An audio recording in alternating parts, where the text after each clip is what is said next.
This video is sponsored by Card Kingdom. You can visit their store by using my referral link in the description below.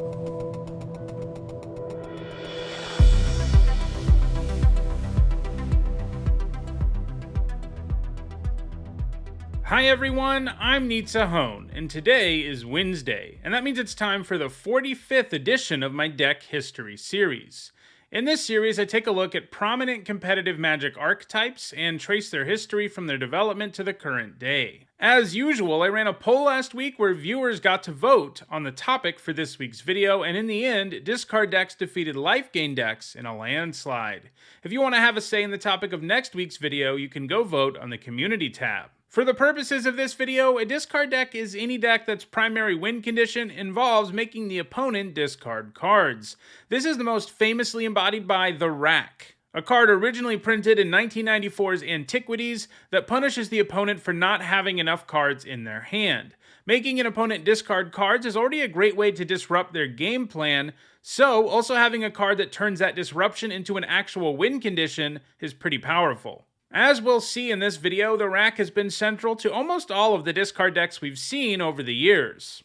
Let's start way back in 1995, the year that the Rack first emerged in Standard. That year, Alexander Blumke won Worlds with his Rack control deck. Alexander's deck was in the Esper colors, and it was all about controlling everything the opponent did. It ran a ton of removal and other interaction, but at its heart was the ability to go after the opponent's hand and then bleed them out with the Rack.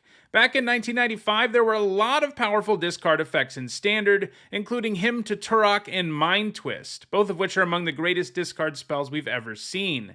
Hymn gives you a 2-for-1 and your opponent has little control over what goes to the bin, and an early Mind Twist could simply empty out the opponent's hand. If you're wondering why Mind Twist is only a 1-of here, that's because at the time, Standard actually had a restricted list, and Mind Twist was on it, so you could only play one copy. Additional discard effects include Disrupting Scepter and Hypnotic Spectre. Both of those could allow you to repeatedly go after the opponent's hand. All of these spells became extra powerful when the deck had 4 Dark Rituals, as that could allow the deck to play a turn 1 Spectre, Hymn, or Mind Twist and drastically alter the game. In addition to the Rack, he also used Dance of the Dead, which would allow you to steal a powerful creature you might have made your opponent discard. The deck can also close out the game using Sanger Vampire. Having creatures in play while your opponent is also taking damage every turn from the Rack is pretty sweet. It would be 12 years before another discard deck became a factor in Standard. We'll come back to that format later in the video, but for now let's move to Extended, where discard decks arrived on the scene in 1999. If you're not familiar with Extended, it's a now defunct rotating format that featured the last several years of sets. The first of these new discard decks was Broken Jar, a combo deck that won the game by making the opponent discard cards. It combined Megrim with several activations of Memory Jar to win the game. Because the jar makes your opponent discard their hand during their next instep, Megrim would do tons of damage. I'm not going to go super deep on this deck, partly because it is significantly different from the other decks on the list since it's a combo deck, and partly because I actually did an entire episode of this series on it. It is arguably the most busted deck in the history of the game, so if you want to know more about that crazy broken deck, you can go watch that video. Later, in 1999, a completely different discard deck arrived in Extended. This one was called Pox, because of a card with the same name in the deck. Royce Chai piloted this deck to an undefeated record at Worlds that year.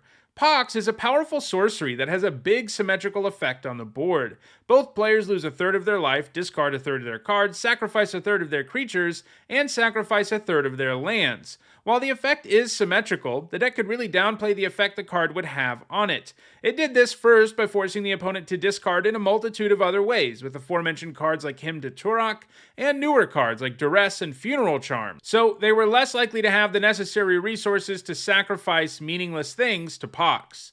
The deck also ran a single creature in Steel Golem, which gave you a nice efficient creature who had almost no downside because you didn't run other creatures. In addition to using the Rack to bleed the opponent out, the deck could also use Cursed Scroll to quickly bring the opponent to 0 life. Royce's deck ended up being foundational in the creation of the new Pox archetype, which from this point diverged significantly from what we would consider a discard deck, as the deck became less focused on the discard angle. At some point in the future, I'll probably do a video focused on Pox decks more broadly, as they were relevant in various formats like Extended, Legacy, and Modern. Now, let's fast forward to 2007 and return to the standard format. By this point, the rack received a time-shifted reprint in Time Spiral, making it legal in standard again. This helped spawn another The Rack deck. This one is called Tarmorack because, obviously enough, it added Tarmogoyf to a pretty classic The Rack shell. Marco Orsini-Jones was the first to top 8 a major event with the deck, which he did at the UK Nationals in 2007. This deck is more all-in on discard than the Rack deck from 12 years earlier. Tarmogoyf was a nice fit in this type of deck, partly just because it was an incredibly powerful card. It could grow in a hurry, and tended to be hugely efficient and hard to deal with because of high toughness. Tarmogoyf and the Rack were a pretty good marriage, because if you're casting a bunch of discard spells, you're going to be able to make your opponent put a whole lot of their cards in the graveyard, and usually with a multitude of types. Your cheap discard spells would also put cards of various types in your graveyard, so Tarmogoyf had the potential to be extra massive in this type of deck. Having this huge beat stick in play while you pick apart your opponent's hand and damage them with the Rack is pretty sweet. The deck truly ran a ton of discard spells, including Funeral Charm, Cry of Contrition, and Stupor. Funeral Charm brought the flexibility that most charms do. Sure, it can make your opponent discard a card, but it could also kill a small creature, buff the power of a large creature, or make your Tarmogoyf gain Swamp Walk. On top of that, it is a rare example of instant speed discard, which is pretty nice. Cry of Contrition gave you another 1-mana discard spell that you could also stick on one of your creatures, so they had to discard again when that creature died. Stupor, meanwhile, does a pretty good impression of Hymn to Turok. The deck also runs Smallpox, a miniature version of Pox. This one makes both players lose a life, discard a card, and sacrifice a creature and land. Just like with Pox, a discard deck would usually have the advantage when Smallpox was cast. The deck also used 2 creatures who had discard effects, Augur of Skulls and Ravenous Rats. The Augur could make the opponent discard 2 cards, which was pretty sweet for a total investment of 2 mana, and Ravenous Rats had an Enter the Battlefield ability that made the opponent discard. I can tell you from first-hand experience that playing against this deck in the standard of 2007 could be pretty miserable. You would get your hand picked apart while a huge Tarmogoyf continually attacked you, and the Rack kept damaging you, and it was pretty hard to effectively put up any resistance. Later in 2007, 2 players brought Tarmorack decks to Worlds, marking the first time the Rack deck had showed up in the event in 12 years. The deck had changed significantly by late 2007 since Lorwyn had been released. Lorwyn featured one of the most powerful discard spells of all time in Thoughtseize, which was a nice upgrade for the deck.